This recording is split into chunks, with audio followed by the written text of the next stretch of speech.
Bienvenue dans cette nouvelle vidéo. Dans cette vidéo, je vais vous parler des connaissances indispensables en marketing digital. Nous avons parlé un peu plus des fondamentaux. Nous avons aussi abordé les avantages et les difficultés qu'on peut rencontrer en ligne. Nous avons aussi parlé de ce qu'il faut savoir avant de se lancer. Ici, nous allons parler maintenant des compétences indispensables en marketing digital. Soyez très vigilants, soyez plus concentrés et écoutez très bien tout ce qui va être dit. Compétences indispensables en marketing digital. Et c'est pour vous dire que vous aurez nécessairement besoin de toutes ces compétences que je vais citer. Retenez une chose, comme je l'ai déjà dit, on ne peut pas avoir toutes les compétences en même temps. Il y a des compétences transversales, il y a des compétences métiers. Vous devez faire la part des choses. Compétences transversales et compétences métiers, ce n'est pas la même chose. Mais ce que vous devez comprendre, les compétences transversales servent à déjà vous lancer, vous aident à faire tout ce qu'il faut. Mais les compétences métiers amplifient votre activité, amplifient votre business. Je prends un exemple. Cette formation va vous permettre par exemple d'acquérir des compétences en marketing digital. C'est une compétence transversale. Parce que je dis, je ne vais pas vous donner une certification. Voilà. Mais à la fin, admettons que dans la formation, je vais vous montrer comment il faut créer vos visuels et créer vos tunnels de vente. Après, vous pouvez aller vous spécialiser en graphisme. Ça devient une compétence métier. Et en ce moment, au lieu de prendre quelqu'un pour faire vos visuels, ça peut ne pas être joli. C'est vous-même qui faites vos visuels. Et vous allez voir qu'en ce moment, c'est beaucoup plus consistant, c'est beaucoup plus joli et c'est beaucoup plus intéressant. Vous êtes d'accord avec moi? Et donc, c'est comme ça. Quand on parle de compétences transversales et compétences métiers, c'est comme ça. Donc, il y a tous ces types de compétences que vous pouvez développer en marketing digital. Mais je vais vous montrer les plus essentiels. Voilà. Beaucoup plus les compétences transversales. D'abord, vous devez comprendre ce que c'est que les services de messagerie instantanée, le business, l'écosystème des médias et les réseaux sociaux, ainsi que les axes. Vous devez avoir des connaissances là-dedans. C'est important. Vous êtes en ligne, vous ne savez pas faire la différence entre un média social, un réseau social, un service de messagerie instantanée, un moteur de recherche et une, un business manager, un écosystème et ainsi de suite. C'est très très difficile. Vous devez d'abord faire la part des choses. Parce que pour construire une communauté, vous allez utiliser quoi? Les médias et les réseaux sociaux. Mais si vous ne faites pas, vous ne connaissez pas faire la part des choses. WhatsApp ne s'utilise pas de la même façon que Facebook, qui ne s'utilise pas aussi de la même façon que TikTok. Telegram ne s'utilise pas de la même façon que YouTube, qui ne s'utilise pas de la même façon que LinkedIn. Ce n'est pas la même chose. Vous voyez, Twitter ne s'utilise pas de la même façon que Messenger, qui ne s'utilise pas de la même façon que Instagram. Vous voyez, il y a les médias sociaux, les services de messagerie instantanée. C'est de la même façon que vous devez aussi comprendre l'intelligence artificielle n'est pas Google. Ce n'est pas la même chose. Google, c'est un moteur de recherche. L'intelligence artificielle est un moyen. C'est comme ça vous aide, ça répond, ça vous aide, ça amplifie vos connaissances. C'est comme vous qui êtes en train de répondre à une personne. Ce n'est pas la même chose. Google, quand vous partez faire une recherche, vous lancez la recherche. OK, comment lancer un business en ligne? On va vous sortir une panoplie d'informations. Mais l'intelligence artificielle, on ne recherche pas. On parle juste, on veut du contenu. Donc, la force de l'intelligence artificielle pour nous qui sommes dans la création de contenu, c'est le contenu, bien sûr. Voilà, c'est ça qui fait la différence. Donc, vous partez faire une recherche et vous partez dire, je veux ça. Et l'intelligence artificielle vous donne. Alors que sur Google, je vais comprendre ça. Et Google vous propose une panoplie d'informations. C'est à vous de choisir maintenant ce que vous pensez que c'est bon pour vous. Alors que l'intelligence artificielle vous propose déjà. Donc, vous devez avoir déjà aussi des connaissances sur l'intelligence artificielle, faire la part des choses entre l'intelligence artificielle et Google. Donc ça, c'est le point de départ. La deuxième chose, c'est de connaître et savoir faire le référencement naturel, ce qu'on appelle le SEO. Voilà, donc le référencement naturel, le référencement payant, le SEM, vous devez faire la part des choses. Donc je vous donne les compétences transversales importantes. Nous n'allons pas aborder les compétences métiers ici. Voilà, donc c'est les compétences transversales importantes pour pouvoir vous en sortir et réussir dans votre business en ligne. Donc, vous devez aussi savoir bâtir et gérer une communauté en ligne et en dehors d'Internet. Ce sont des compétences, ce sont des connaissances que vous devez avoir. C'est important. L'art de la parole, on va vous dire, la prise de parole, c'est quelque chose de physique. Je vais sortir parler devant les gens. Mais je suis en train de parler dans cette vidéo. Ce n'est pas la prise de parole. Est-ce que je n'ai pas besoin de connaissances en prise de parole? Ou bien, est-ce que je n'ai pas besoin de connaissances en art oratoire et plus loin même en communication de façon globale? Donc, c'est comme ça. Il y a de ces compétences que si vous voulez vous lancer en ligne, c'est obligatoire pour vous. Vous devez savoir bâtir une communauté, vous devez savoir gérer une communauté et en ligne et en dehors. Donc, le quatrième compétence qui est essentielle, vous devez connaître les moteurs de recherche et les navigateurs web. Un navigateur, Google est un moteur de recherche, Yahoo est un moteur de recherche, mais par contre, Chrome est un navigateur web, Opera Mini est un navigateur web. Il y a aussi Edge qui est aussi un navigateur web. Donc, vous devez faire la part des choses. Et ici, le moteur de recherche que nous vous conseillons, le navigateur web que nous vous conseillons, c'est Google Chrome. C'est le meilleur navigateur web. Parce que si vous avez des difficultés, parfois, c'est dû à votre navigateur. Il y en a qui utilisent Opera Mini, il y en a qui utilisent même Edge. Ce que je vous conseille, c'est d'utiliser Google Chrome. C'est très, très important. Parce que c'est le meilleur navigateur web aujourd'hui que l'on utilise. Voilà. Donc, vous devez faire la part des choses entre les moteurs de recherche et les navigateurs web. Vous devez aussi savoir créer du contenu. C'est la base. Voilà. La création de contenu, ce n'est pas seulement... il y a plusieurs types de contenu.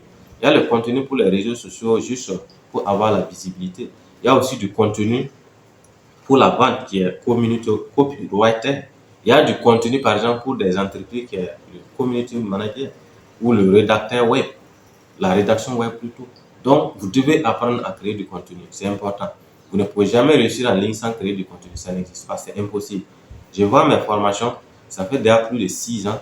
Disons depuis 2018, j'ai commencé à publier en ligne. Jusqu'à aujourd'hui, tous les jours, je publie quelque chose en ligne. Donc, ça fait combien d'années déjà? Calculez. Donc, c'est pour vous dire qu'en principe, vous n'avez pas le choix. Je vais vous dire un secret simple. Même si vous n'avez pas une offre, on va vous amener à créer une offre. En ligne, c'est comme ça. Si vous savez créer du bon contenu. Quand vous créez du contenu, vous publiez, les gens adorent et les gens aiment. Les gens vous prennent en inbox, vous disent, est-ce que vous ne pouvez pas m'aider? Moi, par exemple, je coach des personnes en relation homme-femme. Je n'ai pas un programme en relation homme-femme. Mais beaucoup de femmes me contactent par rapport à mes publications et me posent leurs soucis. À partir de ma petite expérience, j'essaie aussi de leur apporter mon aide parce que toujours quand quelqu'un a besoin de toi, si tu peux l'aider, aide-le, c'est très très important. Voilà. Donc, vous aurez forcément besoin en tout cas de savoir créer du contenu. Il faut aussi maîtriser les processus de paiement. Il n'y a rien à faire. Si vous voulez réussir en ligne, les processus de paiement vous devez les comprendre. Quand on parle de processus de paiement, les gens ne comprennent pas. Il y a le processus de paiement et là, la moyenne de paiement. Stripe, PayPal. Et puis, en tout cas, il y en a suffisamment. Donc, il y a les moyens de paiement comme Orange Money, Move Money, Wave, et ainsi de suite. Donc, vous devez comprendre ça. Vous devez avoir des connaissances là-dessus. Également, le design graphique, le branding et l'identité visuelle. C'est important. Je n'ai pas dit de devenir spécialiste en graphisme, mais celui qui veut, ce sera très bien. Mais vous devez comprendre, quand on parle d'identité visuelle, de quoi parle-t-on? Quand on parle de branding, de quoi parle-t-on? Quand on parle de design, de quoi parle-t-on? Voilà, vous ne devez pas être bleu dans tout ça. Il faut acquérir des connaissances. Il y a aussi la vente. C'est la base du métier. Si vous voulez réussir en ligne, vous devez avoir des compétences en vente. Si vous ne savez pas vendre, les amis, vous n'aurez rien. Et comme vous n'avez rien, vous allez finir par abandonner au finish. Donc, vous devez aussi faire la part des choses entre les modèles de business. Ça, c'est le 9e point. Les modèles de business. Il y a plusieurs types de business. Mon livre 27 façons de gagner de l'argent sur Internet va beaucoup vous aider par rapport au modèle de business. Il y a des business à fort potentialité, d'autres business à faible potentialité. Vous devez comprendre tous ces business-là. C'est important afin de choisir le business dans lequel vous allez vous engager sur le court, moyen et long terme. Parce que quand on se lance en ligne, il faut voir ça de 3 façons. On ne peut pas uniquement se concentrer, c'est ce que je disais avant, parce que c'est ce que mon mentor m'a dit. Quand tu veux te lancer, il faut te concentrer sur un business à long terme, à forte potentialité. Mais je le conseille, quand tu n'as pas assez d'argent, quand tu n'as pas assez de compétences, se concentrer sur un business à forte potentialité ne te permettra pas de réussir. Je prends l'exemple. Tu es un débutant, tu veux te lancer en e-commerce. Ça va être difficile. C'est facile, tu peux aller commander en Chine. Si tu es prêt à sortir et à vendre, il n'y a pas de problème. Mais tu viens derrière ton écran et que toi, tu veux vendre tes produits, tu ne pourras rien vendre parce que tu n'as aucune stratégie, tu n'as aucune compétence, tu n'as aucune technique.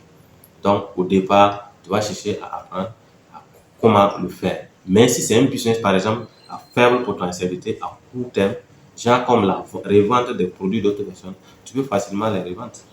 Parce que les produits de la personne que tu vas vendre, la personne va t'accompagner gratuitement, va t'enseigner ses stratégies et après maintenant, avant que tu maîtrises et sortir faire pour toi. Mais si tu commandes tes produits en Chine, on va même te parler de boutique en ligne. Est-ce que tu auras de l'argent pour créer une boutique en ligne? Est-ce que tu auras de l'argent pour tester les produits que tu es en train de payer? Parce que tous les produits que tu payes peuvent ne pas être rentables ou encore peuvent ne pas avoir du potentiel. Donc, c'est ça la difficulté. Donc, il y a des business à faire potentialité. Je vais en parler. J'ai opté de parler de au moins 5 business dans ce programme. Donc, dans les 5 business, chacun aura sa part. Il y a des business à faire potentialité, il y a des business à faire potentialité. Donc, court, moyen et long terme. Il y a des business à court terme, vous allez vous en sortir. Il y a d'autres à moyen terme et à long terme. Dans mon livre 27 façons, j'ai classé les business de cette façon. Il y a certains business à court terme, d'autres business à moyen terme et certains aussi à long terme. Vous devez également avoir des connaissances en technique de base et savoir utiliser les outils, les logiciels, les plateformes. C'est ça, j'en ai parlé. C'est très, très important. Il y a des compétences, ces compétences techniques-là, vous devez les acquérir. Il y a les compétences métiers, bien sûr, que vous devez nécessairement acquérir. Si vous commencez au départ, c'est les compétences transversales que je vous conseille.